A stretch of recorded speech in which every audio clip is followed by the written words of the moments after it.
So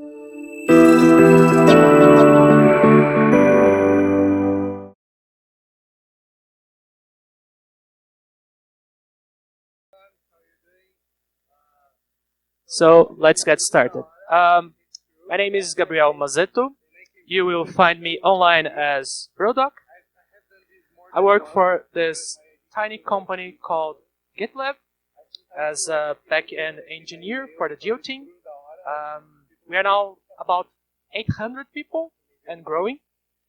My team is responsible for geographical replication solutions and disaster recovery. As you can imagine, we have to know the entire code base and be smart on how to add replication to things that doesn't support it natively. It's hard work, but it's also a lot of fun. But don't worry, we are not going to talk about replication or disaster recovery today. This will actually be a much lighter talk. We're here to discuss why your company should have a developer's toolkit and how to build one. This talk is also programming language agnostic, but expect some bash scripts and Ruby examples. I will focus more on the why and less on the how, but you will learn enough to be able to do it yourself at the end. Trust me. Let's start talking about why you should do it. So, this is you. You have just finished your last interview round for a new job.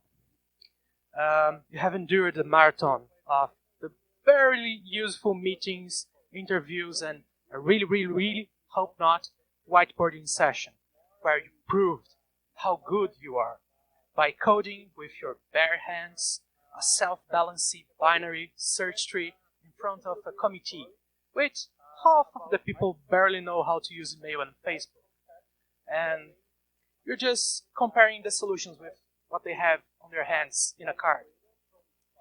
And all the invested time doing programming challenges online were finally rewarded. So you are the chosen one. And now you're in and you're part of the team. So on the next day, believing in all the promises that the company made to you, you drive to their head office and you expect to just get on the fast track on your first day and be able to start hacking your way on your new job. But instead of something simple and straightforward, all you see is complexity everywhere. There is this never-ending list of dependencies just to be able to render the front page of your application. Yes, your company uses cloud and SaaS for everything. Yet, you have to do all the plumbing yourself on your local machine to run the application with their dependencies. Also, if you're lucky enough, your team doesn't use any of the cloud-only technology, so you may be able to run everything locally. But don't worry, all you have to do is read these few documentations our intern has written last year, just before he went on vacation. Or was it 2015? Never mind, you should be able to get it done. All you have and if you have any questions, just ask for one of your teammates to help you. I'm sure they will be happy to sit down with you and do a pair program session. So, right? Let's get started. Moving on a little bit, let's switch roles. You're now wearing the tech lead hat. So, you're the boss now. Or at least you're the person in charge. Which means if anything goes wrong, it's all your fault. You're done. Kaputs. The end. Your CEO just announced a new funding round. You're all ready and set for growth. Your company is hiring like crazy. And very soon, you have to onboard a big group of new developers. Have you ever thought how much it costs to onboard a new developer? So, let's do some maths here. Let's start with like this very simple and very simple math. So start with the salary divided by work days in a month, multiply by the days that the onboarding will take. We can simplify a little bit by assuming 21 as days in a month, and just take 10 days to onboard someone, which means 2 weeks. It's not scientific, but if you ask around, people will say something around it. So trust me on this one. Let's look at some salary data on Glassdoor. And this is really interesting. If you're also looking to switch jobs, take a look at the price tag. It will help you when you are negotiating. So these are salaries for Florianopolis and Porto Alegre. It's a little bit confusing because for Porto Alegre, they tell you the annual salary, but remember that you have to divide by 13 to have like the last extra salary you get at the end of the year, but it's combined there. And if you do the math, it will barely be the same thing. Some data for Rio and São Paulo. Again, remember for São Paulo you have to divide by 13. And actually it goes a little bit smaller than the salary you get in Rio. But again, it depends on the technology, it depends on the company. These are just like median values. And finally, if you take the Northeast, here are some values for Salvador and Recife. Even though for Salvador there is lacking of data, so it's not very trustworthy, but I think it's fair as a median. And please consider this to be not value for senior. As you get senior to the senior level, expect a little bit more. Let's go back to our calculation. Let's settle on the average of 6.5K, 20 days, 10 days taking to do the onboarding, almost 4K per developer. So how many new developers your company is going to onboard in a year? 5, 20, 200. So you can see, you can get to the point that there's a lot of budget for internal tooling, and that will also help you save money at the end. So let's talk about how to do it. Here are a few principles to guide you when you start building that internal tooling. Number 1, minimal effort to get started. This is the first and the most important principle. If it's hard to get started, it's a bug, and you need to fix it. Here's an example for you.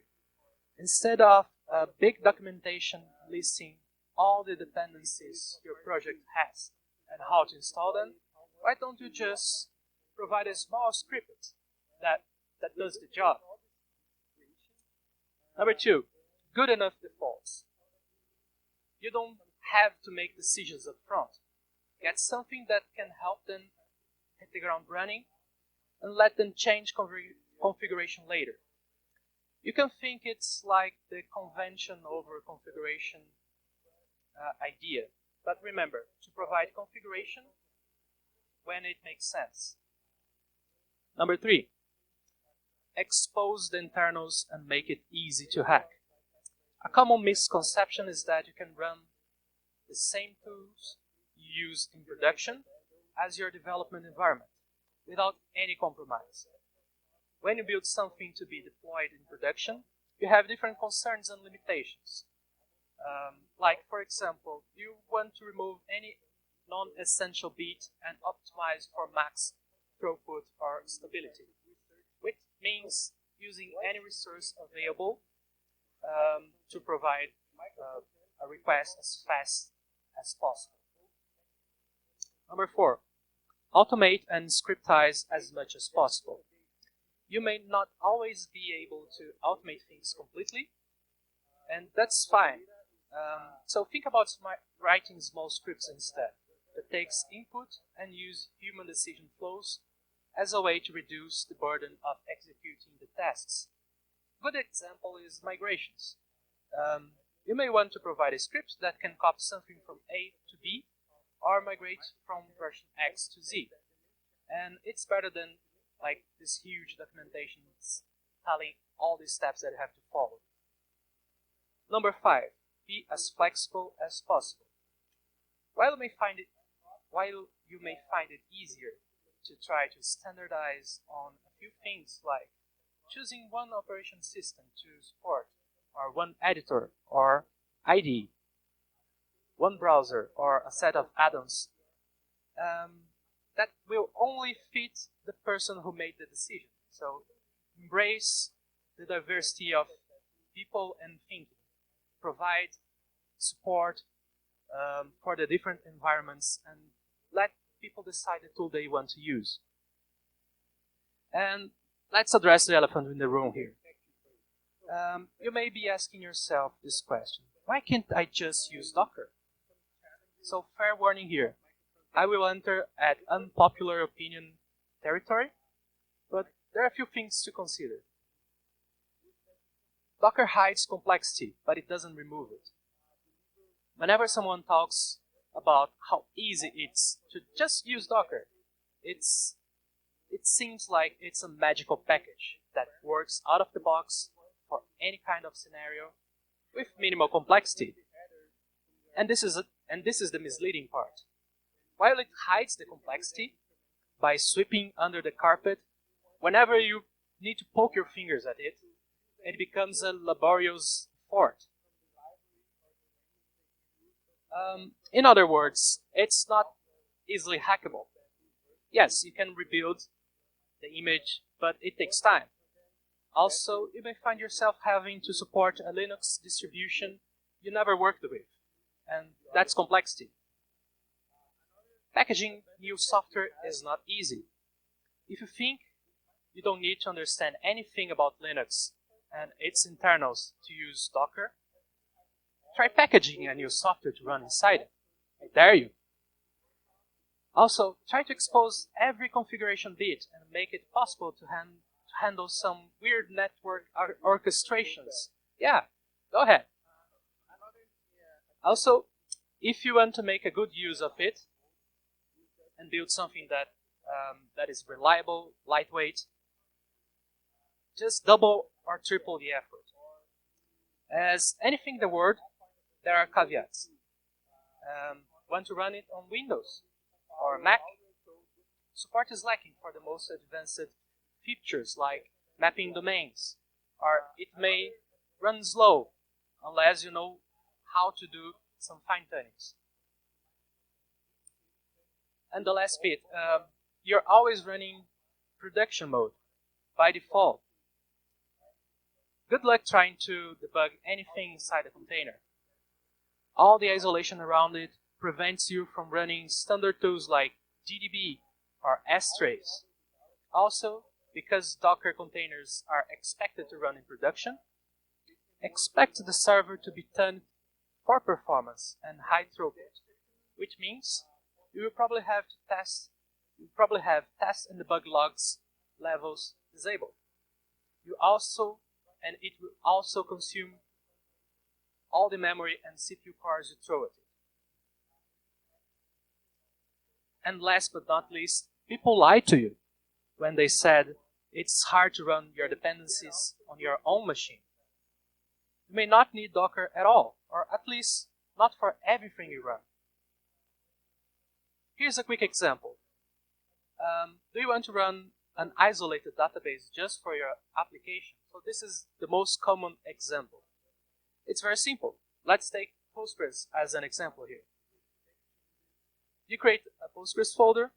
You start your database data and configuration with the initdb with a few other parameters, and it's done. You have your own isolated Postgres instance. Do you want to run it? Simple. Type Postgres SQL, pass these two other parameters, and perhaps you want to run it inside socket or inside a TCP. It's just this extra other parameter here, and it's done. No need for Docker, no need for containers, no need for VMs. It's on your own machine. There is no complexity here. Want to run Redis? Easy. Create your Redis folder, copy a default Redis configuration, and run the server.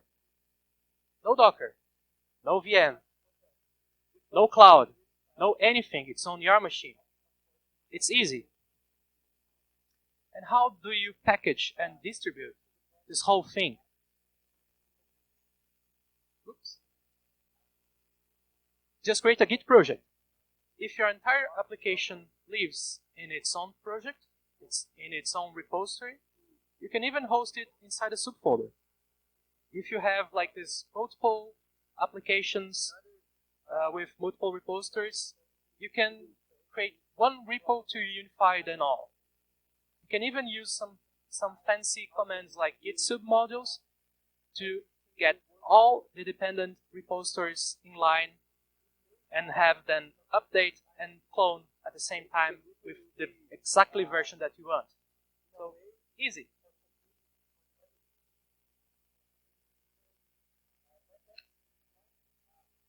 And you don't want to open probably multiple terminal windows to execute each process in isolation. So just use a proc file, like Heroku. And to run it on your machine, all you need is something like Foreman or Crocodile. So you define a proc file with the commands you want to run. So here's an example with Redis and Postgres again. And all you need to do is Foreman start, and you have everything running on your own machine. No performance penalty. And look, man, no containers. Here are some other useful tools you can use. Makefiles. So makefiles are originally intended to help you create rules on how you compile C code. But even if you're not compiling C, it's a very powerful tool. It's available in almost any Unix system, like Linux, BST, or macOS, by default. Windows support is not straightforward, as it requires that either you have Visual Studio to be available on your machine, or you run Linux inside Windows with WSL or something like that.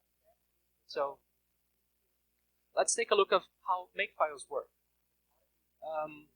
Makefiles have this concept of rules and dependencies. A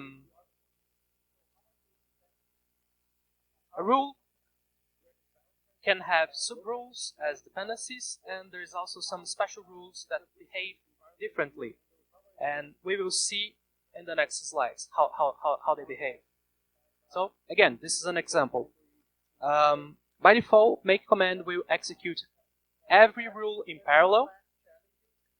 You can disable this with this magic keyword, not parallel, which is usually what you want when you're doing things that depends on one step executing after another one.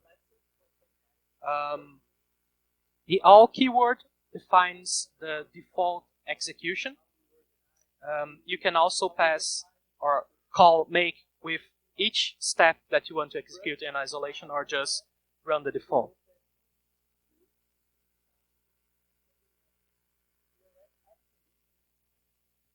And every rule has a unique name, followed by a colon character. Any command inside a rule is always tab indented. Custom variables. Okay, so you have two options here. You can use local variables or exported variables. You can think of exported variables as environmental variables. So these are the ones that pass to the subprocess or to the commands that are executed by the makefile. And local variables are only available inside the makefile. So you can use them, for example, here by doing string interpolation. And also there's a small trick here. Because makefiles always print each command that they are going to execute, sometimes you want to hide the full command, and you can do that by starting with the @ symbol. For example, in the @echo example here. And this is a little bit more complex, but also very powerful. Interference steps or interference rules. Because makefiles are intended to be used as a way to make it easy to compile C, it has this handy magical feature. A rule can be defined by the existence or non-existence of a file on the disk. So for example here, this rule will only execute unless it finds the git config file. So after it runs for the first time, it will never run again unless you remove the file. It also has this concept of a clean step, and this is where you remove all the generated files, all the temporary files, or all the configurations files that have been generated by the makefile. So you can start over from scratch. And here's the last bit that you need to know. We talked earlier about make, that make will skip any step that is named after a file on disk. So for example, if you have a file named clean, that will bypass its execution, no matter how you invoke the make command. To avoid that, you need to use this magic keyword, funny. So whatever is declared by funny will not look for something on the disk. Some other uses for a makefile. You can also use a makefile as a starting point to trigger and run other scripts and commands, like your unit tests. Just create a test rule and execute the code passing all the required parameters. You may also want a different test command for when you're running inside of the CI. So why don't you go ahead and create a CI rule?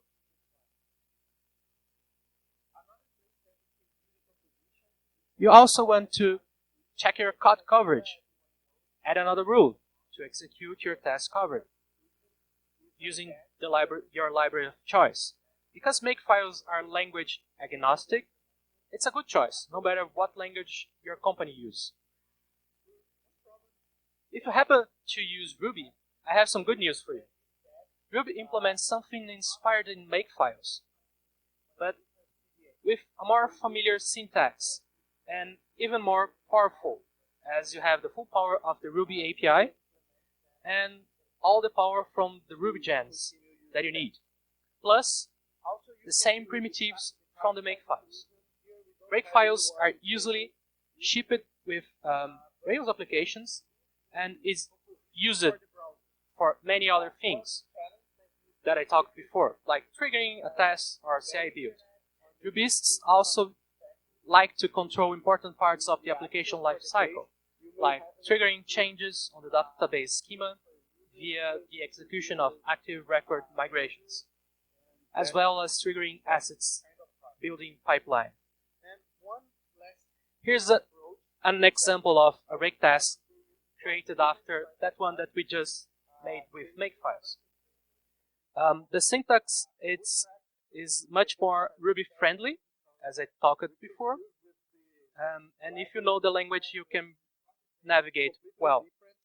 A task here is similar to the funny rule in the makefiles, and it has an interesting addition. So you have like this desk command here that you can document your task. So you can you can ask for a list of all the tasks, and it will give you a small description. It also supports something similar to the rules from the makefiles. For example, we have here the file directive and the directory directive. This, as similar to the makefiles one, will only execute if they can't find the file or they can't find the directory. And after this command is executed for the first time and the file is created, it will never ever run again. So we can use it for something like cloning your application or downloading a very big tarball. It also supports passing parameters to it. For example, here you can pass a path and use it inside your task. So when you're invoking rake, you can pass this path as a parameter that will be used inside the script. So how we do it at GitLab? I've shown you many examples of things that can help you automate many of your existing manual tasks. And we do something similar there as well. So GitLab depends on multiple applications with very specific configurations. If you watched the talk of Osvaldo earlier before, you had just a little grasp of how complex it is to serve Git repositories and add monitoring to it, and the variety of applications that are bundled with GitLab application itself, the main application, the monolith. So if you're going to develop it for it, you have to run it inside your machine.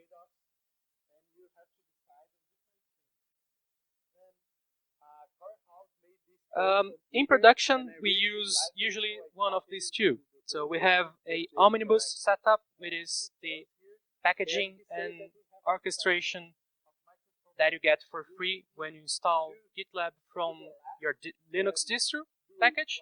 So we have support for many of the most popular distros. And this thing runs with some Ruby scripts and Chef Solo. And also there's like the whole Kubernetes elephant, gigantic monster thing that you can also run. But go with the omnibus. It's much better. So we have this little thing that we call GDK.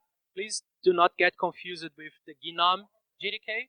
This is GitLab Development Kit, and it's a combination of everything that I showed you before. We use makefiles, we use breakfiles, we use bash scripts, and we use a little bit of Ruby as well.